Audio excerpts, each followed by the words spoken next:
Our story may as well begin in the year 1483, when Martin Luther was born. He lived for 63 years, died in 1546. And the first thing you need to know is that before Luther ever lifted his pen or nailed up a thesis, this was already an era of revolutionary ferment. In 1493, there was a peasant revolt in Alsace and in southwest Germany. 20 years later, there was another peasant revolt, this time in Württemberg and in the Black Forest. These peasant uprisings always had a religious dimension to them. Millenarian ideology was rampant, as was a ferocious anti-clericalism, a hatred for the hierarchy of the church. An organized movement of this kind had already surfaced in Moravia, where you had the work of a man named Jan Hus, who had already been put to death.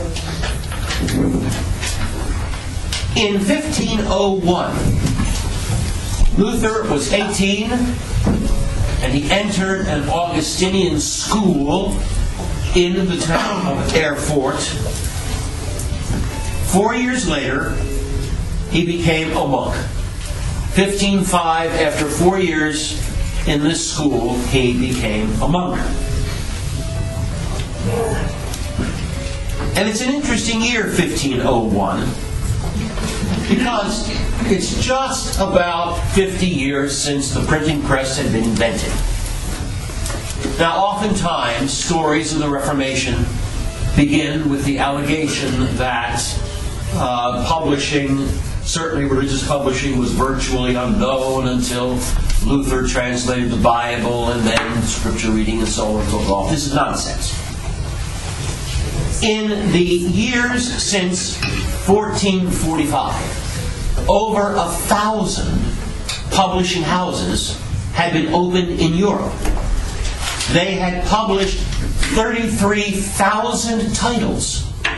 10 million copies of books were in circulation by 1501. Now, in our age of New York Times bestsellers, 10 million doesn't sound like so much. But you have to remember, the population of Europe was much smaller in those days. The large and important city of Dresden had 2,000 residents. Towns were small, and the readership was small, and still 10 million copies of books were in print, many of them portions of Scripture, and many of them in vulgar popular spoken languages. Erasmus of Rotterdam, a famous, quote, humanist, unquote, Renaissance man and humanistic scholar, had already published his Handbook of the Christian Soldier in 1501, which was an important work of devotion, and was already a call for church reform. Erasmus was a civilized reformer. Not always right, but still a man of restrained zeal, but genuine zeal.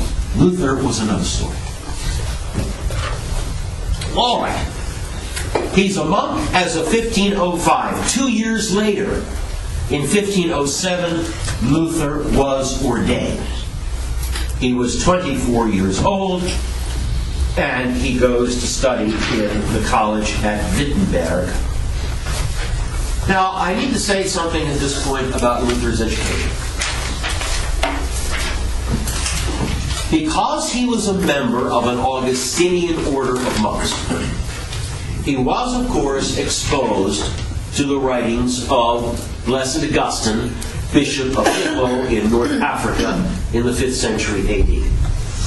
And in particular, he was fascinated with St. Augustine's works on grace and human effort. These are books that St. Augustine wrote during his controversy with the Pelagians. The rest of St. Augustine's work were not of so much interest to him. But he never read any of the great classics of medieval theology. He never read a word of Aquinas. Never had a book in his hands. The standard textbook of theology in those days was the 4 books of opinions written by Peter Lombard, at one time Archbishop of Paris.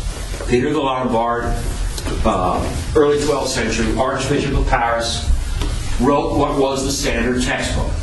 When St. Thomas started his own teaching career, he commented on those 4 books of opinions. In Latin, it's the 4 books Sententiarum, Quator Libri Sententiarum.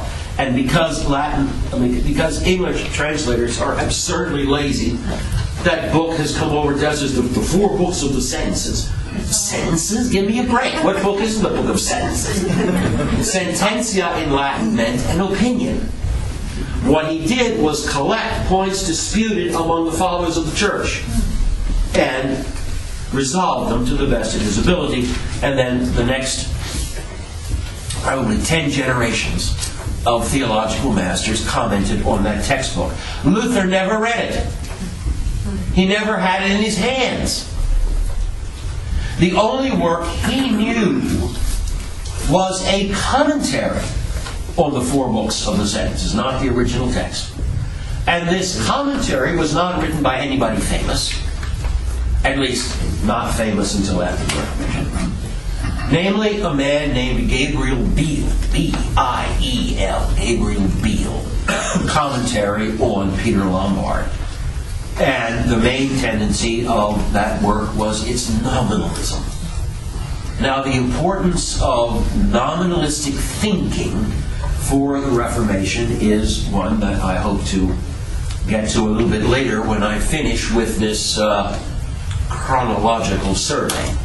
I want everybody to have in mind the layout of this period and the major dates and what happened when. Well, we're up to 1507. Luther has now been ordained. 3 years later, he goes for a visit to Rome. He was a delegate of his order to a conference in Rome. While he was in Rome, he was somewhat scandalized by the venality of various sellers of relics and pious gewgaws and so on. You know what the French say, plus ça change. The more it changes, the more it's the same. Rome is still very much that way today. Anyway, Luther was a bit scandalized. Now, the year 1515 is my next landmark. And it's an important one because that was the opening of the last ecumenical council of the Western Church in the Middle Ages. Lateran Council V was in session from 1515 to 1517. So there had been 4